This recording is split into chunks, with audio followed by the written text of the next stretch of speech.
నమస్కారం సీఎం గారు, మన అందరికీ కాంగ్రెస్ ప్రభుత్వం అందరికీ నేను నా తరఫున నమస్కారం చేయాలనుకుంటున్నాను. చెప్పాల్సింది ఒకటి ఏంటి సార్ అంటే, మా పుట్ట మీద కొట్టకండి సార్. ఎందుకంటే 8 నెలలైంది మేము ఎట్లా బతుకుతున్నాం అనేది మీరు తెలుసుకుంటలేరు.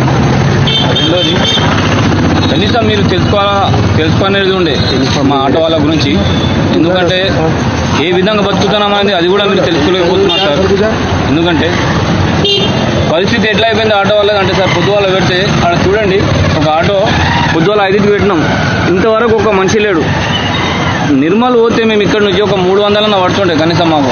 ఈ రోజులలో ఇప్పుడు మన ప్రభుత్వం, కాంగ్రెస్ ప్రభుత్వం వచ్చిన తర్వాత బస్ టికెట్ ఫ్రీ చేసిన తర్వాత ఒక 30 రూపాయలు కూడా వస్తలేదు సార్. నిర్మల్ దాకా పోతే దుఃఖం వస్తుంది, ఏడవలేకపోతున్నాం.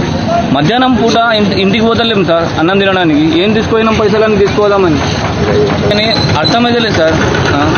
మన ప్రభుత్వం రాకముందు మేము మా ఆటో వాళ్ళమైతే మేము మస్తు మంది బేబీకి పోయి ఒక కనీసం 300 రూపాయలు 200 రూపాయలు వారంకి పిల్లలకు ఖర్చు పెట్టుండే. ఈ రోజు ఎటువంటి పరిస్థితి వచ్చేసిందంటే ఒక 50 రూపాయలు ఖర్చు పెట్టలేకపోతున్నాం. పిల్లల దృష్టిలో కూడా బాబు 10 రూపాయలు ఖర్చు పెట్టాలంటే ఇంత బాగా బిగిత పడుతుండు, వెనక ముందు అవుతుండని పిల్లలు అనుకుంటారు. ఎందుకంటే ఈ రోజు అటువంటి పరిస్థితి వచ్చింది సార్. మేమేం కొడతలేం సార్, మాకు 20,000 ఇవ్వరి, 10,000 ఇవ్వరి, అటువంటి ఏం కొడతలేం.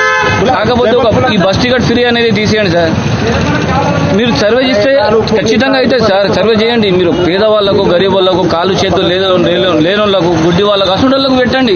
కానీ 1,50,000 1,20,000 జీతం ఉన్న మహిళలకు కూడా మీరు ఫ్రీ టికెట్ పెట్టేస్తే ఎంతవరకు నిజం సార్ ఇది?